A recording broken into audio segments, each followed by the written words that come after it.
Hello दोस्तों, स्वागत है आप सभी का आर्टिकल 351 में।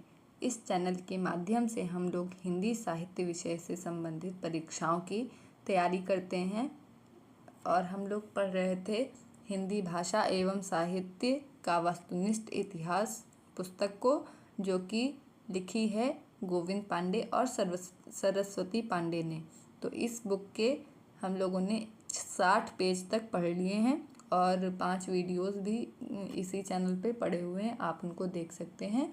और आज 61 पेज नंबर से हम लोग आगे को पढ़ेंगे, जो कि है भाषा विज्ञान टॉपिक से शुरू है। तो इसको पढ़ते हैं और आप लोग पीछे के जो पेजेस हैं उनको पढ़ सकते हैं, प्लेलिस्ट चैनल की बनी हुई है उससे। तो पढ़ते हैं भाषा विज्ञान। भाषा के मुख्यतः 4 तत्व हैं: ध्वनि, शब्द, वाक्य और अर्थ। इन 4 तत्वों को ही भाषा विज्ञान के अंतर्गत भाषा विज्ञान का 4 अंग माना जाता है। तो भाषा विज्ञान के 4 अंग कौन कौन से हैं? ध्वनि, शब्द, वाक्य और अर्थ। इनकी परिभाषाएं हैं इस तरीके से। उच्चारण की दृष्टि से भाषा की लघुत्तम इकाई ध्वनि है। तो उच्चारण की दृष्टि से भाषा की लघुत्तम इकाई है ध्वनि। सार्थकता की दृष्टि से भाषा की लघुत्तम इकाई शब्द है। तो सार्थक देखिए, उच्चारण तो हम लोग कुछ भी कर सकते हैं, आ बा सा दा। तो जो भाषा की लघुत्तम इकाई उच्चारण की दृष्टि से है वो ध्वनि है। और सार्थक मतलब कि जिसका कोई अर्थ हो, तो ऐसी दृष्टि से भाषा की लघुत्तम इकाई क्या हो गई? शब्द हो गई, क्योंकि जितने भी शब्द हैं उनका कोई ना कोई अर्थ होएगा, तो वो सार्थक ध्वनि है। तो सार्थक ध्वनियों का लघुत्तम रूप क्या है? शब्द है। फिर भाषा की व्याकरणिक योग्यता प्राप्त लघुत्तम इकाई क्या है? पद है। तो जिनमें व्याकरणिक योग्यता होती है व्याकरण की दृष्टि से, भाषा की लघुत्तम इकाई क्या होगी? पद, जिसको रूप भी कहते हैं। फिर भाषा की पूर्ण सार्थक इकाई, उसको वाक्य कहते हैं। फिर देखते हैं ध्वनि विज्ञान। तो ध्वनि विज्ञान क्या होता है? ध्वनि को स्वनिम भी कहते हैं। स्वनिम शब्द जो है संस्कृत के स्वन धातु से बना है, जिसका अर्थ होता है ध्वनि। ध्वनि के 3 पक्ष होते हैं: उत्पादन, संवहन, ग्रहण। तो जैसे कि उत्पादन का मतलब हो गया, जैसे मैं बोल रही हूँ अपने मुंह से, तो वो हो गया उत्पादन, कि ध्वनि का उत्पादन हुआ। संवहन, संवहन यानी कि वो वातावरण में माध्यम में घूम रही है। और फिर ग्रहण, ग्रहण मतलब कि आपके कान तक पहुँच गई और आपने उसको सुन लिया, तो वो क्या होगी? ग्रहण हो गया। तो ध्वनि के 3 पक्ष हैं: एक उत्पादन, संवहन, ग्रहण।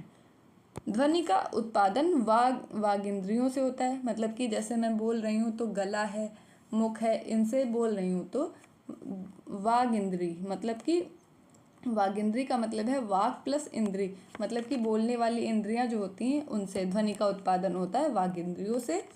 उसके संवहन के लिए वायु तरंगे कार्य करती हैं और ग्रहण की क्रिया कर्ण यानी कि कान द्वारा होती है। फिर ध्वनि गुण 4 माने गए हैं: मात्रा, स्वर, आघात, वृत्ति। तो ध्वनि गुण को 4 गुण हैं। कौन कौन से? मात्रा, स्वर, आघात, वृत्ति। ध्वनि गुण को ध्वनि लक्षण, रागीय तत्व, अखंड ध्वनि, रागीम भी कहते हैं। मान स्वर की कल्पना अमेरिका के प्रोफेसर डेनियल ने 1953 ईस्वी में की थी। इसे कॉर्डिनल वॉवेल्स भी कहते हैं। तो एक मान स्वर की कल्पना की थी, किसने की थी? प्रोफेसर डेनियल ने की थी, और 1953 में। और मान स्वरों की संख्या क्या है? कितनी है? 8 है, जो किसी भाषा विशेष से संबद्ध ना होकर एक काल्पनिक स्वर है। तो मान स्वर जो है किसी भाषा विशेष से संबंधित नहीं है, ये काल्पनिक स्वर हैं, और इनकी कल्पना किसने की? प्रोफेसर डेनियल ने की है। फिर इनके बारे में बताया गया है, जैसे कि जेब की स्थिति, ओठ की आकृति और मुख विवर के आधार पे इनका वर्गीकरण। ई है संवृत, अग्र, आवृत्तमुखी। ए है अर्धसंवृत, अग्र, अवृत्तमुखी। फिर ए क्या है? अर्धसंवृत है, अर्धविवृत है, अग्र है, अवृत्तमुखी है। फिर अ क्या है? विवृत है, अग्र है, अवृत्तमुखी है। आ जो है विवृत है,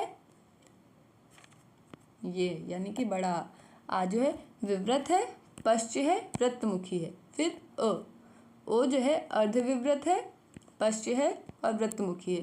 फिर ओ जो है अर्धसंवृत है, पश्च है और वृत्तमुखी है। ऊ जो है संवृत है, पश्च है और वृत्तमुखी है। यानी कि ओ और ऊ जो है इनको बोलने में क्या होता है, ओ जो होता है एकदम गोल मुंह बना लेता है ना, तो वही। फिर आगे देखते हैं, मान स्वरों को प्रधान स्वर, मेय स्वर भी कहते हैं। तो मान स्वरों को क्या कहते हैं, प्रधान स्वर या फिर मेय स्वर। फिर गौण मान स्वरों की संख्या कितनी है, 7 है। तो गौण मान स्वरों की संख्या 7 है। स्वनिम को ध्वनिग्राम भी कहते हैं। क्या है, स्वनिम को ध्वनिग्राम भी कहते हैं, जो कि अंग्रेजी के फोनीम शब्द का रूपांतरण है। स्वनिम को ध्वनिग्राम कहते हैं और वो उसकी इंग्लिश क्या है, फोनीम है। लेकिन भारत सरकार के पारिभाषिक और तकनीकी शब्दावली आयोग ने फोनीम को फोनीम का जो हिंदी अनुवाद है वो स्वनिम माना है। तो स्वनिम को ध्वनिग्राम कहते हैं और इंग्लिश इसकी फोनीम है, और भारत सरकार ने फोनीम का अनुवाद जो है स्वनिम माना है। और तकनीक शब्दावली आयोग जो है इसका गठन कब हुआ था, 1961 में हुआ था। फिर स्वनिम के 2 भेद हैं, खंडी, खंडेतर। स्वनिम के कितने भेद हैं, स्वनिम के 2 भेद हैं, खंड, खंडेतर। ऐसी ध्वनियाँ जिन्हें हम स्वतंत्र रूप से उच्चारित कर सकते हैं उन्हें खंडी कहते हैं। तो ऐसी ध्वनियाँ जिनका स्वतंत्र उच्चारण है वो क्या है, खंड्य हैं। इनके 2 भेद हैं, स्वर, व्यंजन। फिर खंडेतर, ऐसी ध्वनियाँ जिनका स्वतंत्र उच्चारण नहीं हो सकता वो खंडेतर हैं। और इनके भेद क्या है, अनुनासिकता, सुर, अनुतान, संगम। तो ऐसी ध्वनियाँ जिनका स्वतंत्र उच्चारण होता है, स्वर, व्यंजन, वो क्या है, खंड्य हैं। और खंडेतर ऐसी ध्वनियाँ जिनका स्वतंत्र उच्चारण नहीं हो सकता है। फिर ध्वनि संबंधी कुछ नियम हैं और उनके प्रवर्तकों के नाम। तो ग्रिम नियम दिया था याकोब ग्रिम ने। ग्रिम नियम किसने दिया, याकोब ग्रिम ने। ग्रॉसमैन नियम दिया है हेरमन ग्रासमैन ने। बर्नर नियम कार्ल एडोल्फ बर्नर ने। तालव्य नियम विल्हेम थॉमसन व कॉलिट्स ने दिया। मूर्धन्य नियम प्रोफेसर पॉट एंड प्रोफेसर फॉर्तुना तावे ने दिया है। फिर पद या फिर रूप विज्ञान, पद को ही रूप विज्ञान कहते हैं। तो प्रयोग समर्थ सार्थक शब्द को पद कहते हैं। यास्काचार्य ने पद के मुख्यतः 4 भेद माने हैं। यास्काचार्य ने पद के 4 भेद माने हैं, नाम, आख्यात, उपसर्ग, निपात। तो नाम, आख्यात, उपसर्ग, निपात, ये पद के 4 भेद हैं और किसने माने, यास्काचार्य ने माने हैं। फिर रूपिम को वर्गीकृत किया गया है अलग अलग आधार पे, जैसे कि प्रयोग के आधार पर रूपिम के 2 भेद हैं, एक मुक्त रूपिम, एक बद्ध रूपिम। फिर रचना के आधार पर संयुक्त रूपिम और मिश्रित रूपिम, 2 भेद हो गए। फिर अर्थ व संबंध तत्व के आधार पर अर्ध तत्व प्रदर्शन रूपिम, संबद्ध तत्व प्रदर्शन रूपिम। फिर खंडीकरण के आधार पर खंडात्मक रूपिम, अखंडात्मक रूपिम।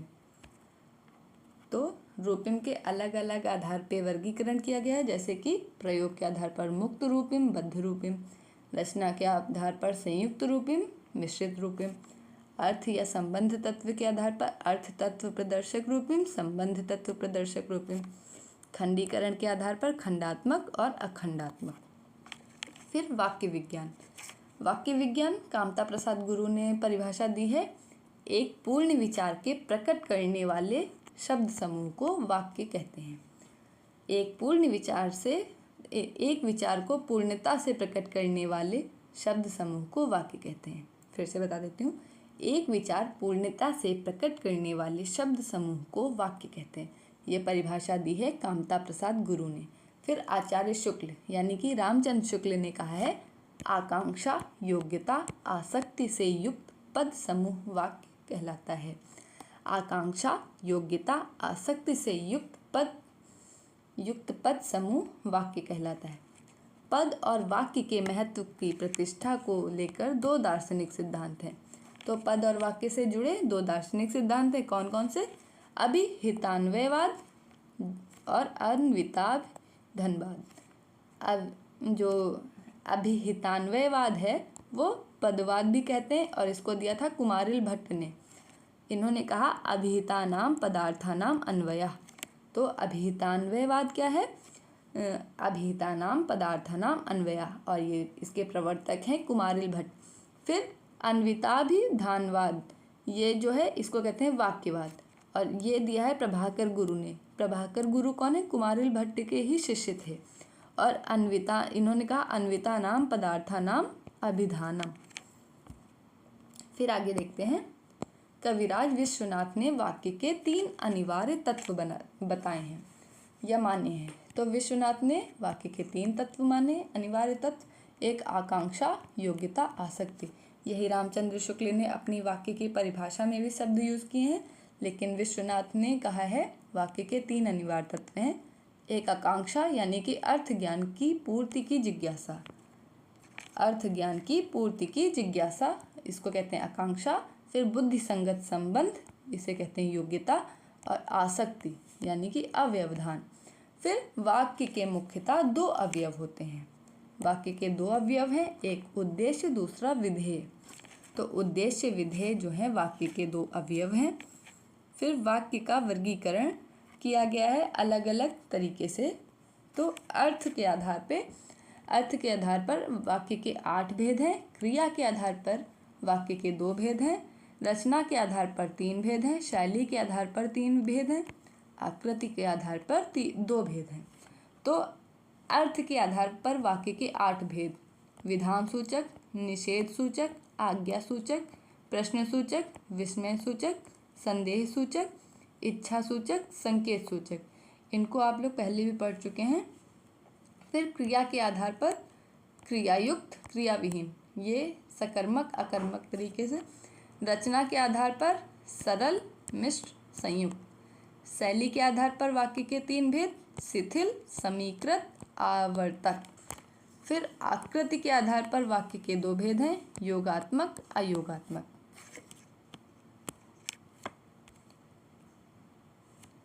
अर्थ विज्ञान, शब्द की जो प्रतीति होती है उसे अर्थ कहते हैं। शब्द के द्वारा जो प्रतीति होती है यानी कि शब्द जो जिस चीज़ का संकेत करता है वो क्या है, उसका अर्थ है। संकेत ग्रह यानी कि अर्थबोध के भारतीय विद्वानों ने 8 साधन माने हैं। तो संकेत ग्रहण करने के भारतीय विद्वानों ने 8 साधन माने हैं, जबकि पाश्चात्य विद्वानों ने 3 साधन माने हैं। तो भारतीय विद्वानों के 8 जो अर्थबोध तत्व हैं वो कौन कौन से हैं? व्याकरण, आप्तवाक्य, उपमान, वाक्यशेष, विवृति, प्रसिद्ध पद का सानिध्य, व्यवहार, कोश। फिर पाश्चात्य विद्वानों के 3 जो अर्थबोध हैं वो हैं व्यवहार, विवरण और अनुवाद। फिर हिंदी शब्दकोश के अनुसार शब्द की शक्ति उसके अंतर्निहित अर्थ को व्यक्त कराने वाले व्यापार हैं। इसके प्रमुख भेद हैं: एक शब्द यानी कि वाचक, लक्षक और व्यंजक। वाचक की शब्द शक्ति क्या है? अभिधा है और इसका अर्थ है वाच्य या फिर मुख्य। और लक्षक की शब्द शक्ति है लक्षणा और इसका अर्थ है लक्ष्य या फिर गौण। व्यंजक यानी कि व्यंजना और इसका अर्थ है व्यंग्य यानी कि प्रतीयमान। फिर प्रमुख शब्द शक्तियों की परिभाषा। जो अभिधा होती है, एक तरीके से अभिधा जो है वो अपना साक्षात अर्थ लिए रहती है। तो इसकी परिभाषा है साक्षात सांकेतिक अर्थ यानी कि मुख्यार्थ का बोध कराने वाले व्यापार जो होते हैं अभिधा शक्ति कहते हैं।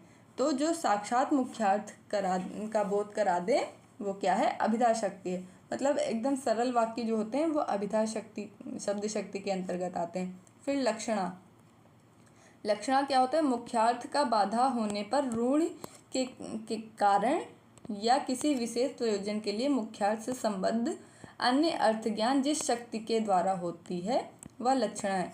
यानी कि मुख्यार्थ में बाधा आ गई है और उसका क्या है, किसी और प्रयोजन से अर्थ निकाला जाए तो वो क्या है? लक्षणा है। लक्षणा के 3 हेतु होते हैं: एक मुख्यार्थ का बाधा, फिर मुख्यार्थ का लक्ष्यार्थ से योग और रूढ़ या प्रयोजन। तो जो लक्षणा होती है वाक्य के लक्षण देख के उसका अर्थ निकाला जाता है, इसलिए उसका नाम है लक्षणा। और व्यंजना जो है, व्यंजना शक्ति ऐसे अर्थ को बताती है जो अभिधा, लक्षणा या तात्पर्य वृत्ति द्वारा उपलब्ध नहीं होता। व्यंजना व्यापार का ध्वनन, गमन, प्रत्यागमन आदि कहते हैं।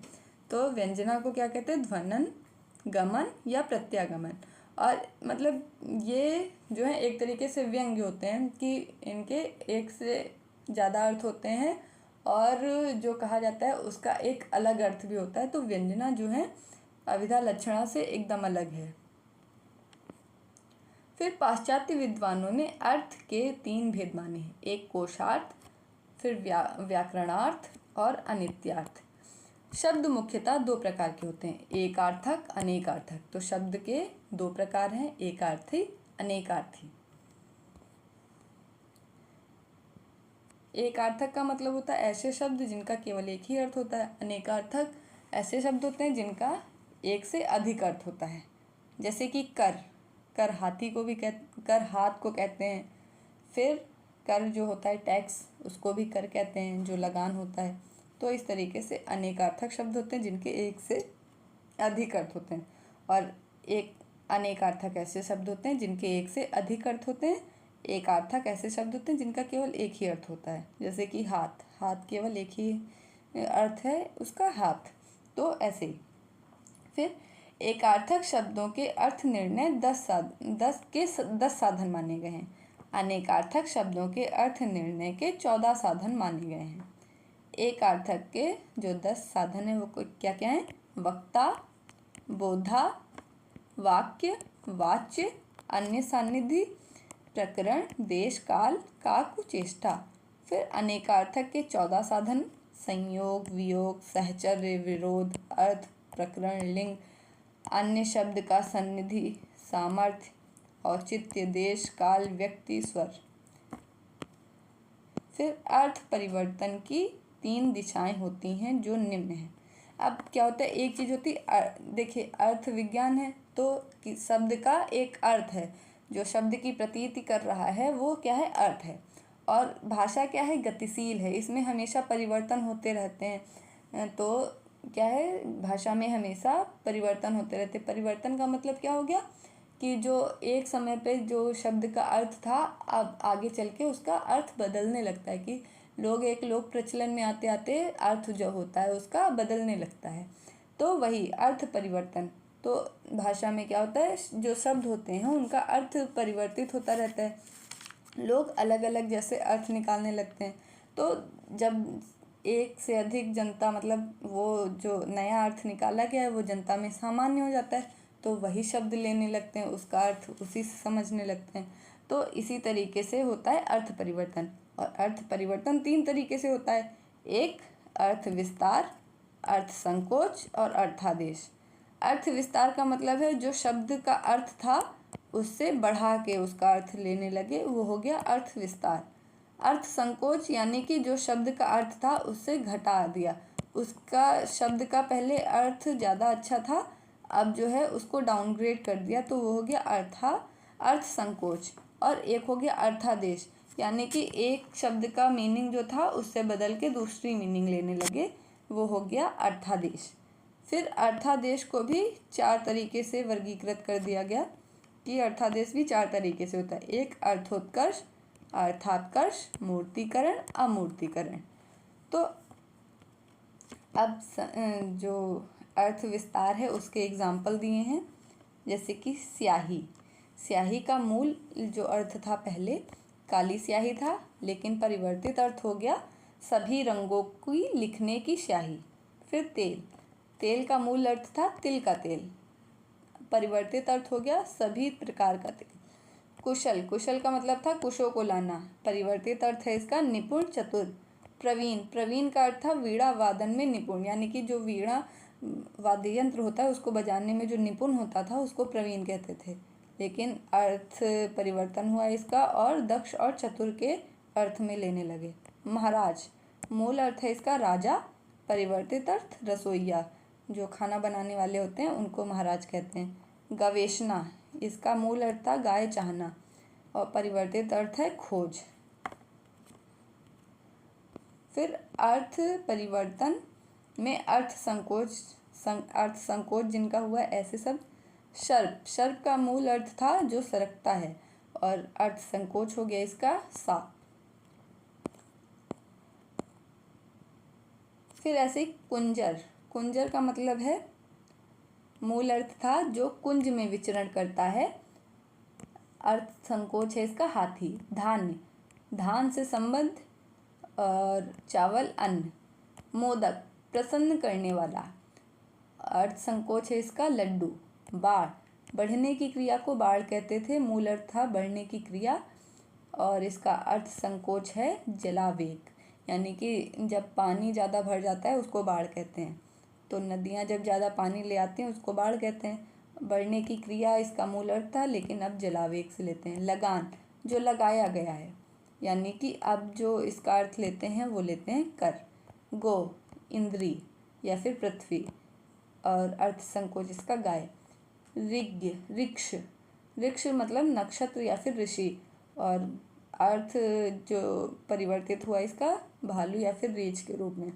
आदर्श, आदर्श मतलब दर्पण या फिर प्रतिलिपि, और इसका आदर्श का जो अर्थ संकोच है वो है अनुकरणीय। फिर ऐसे ही आगे हैं। आशा, आशा का अर्थ था,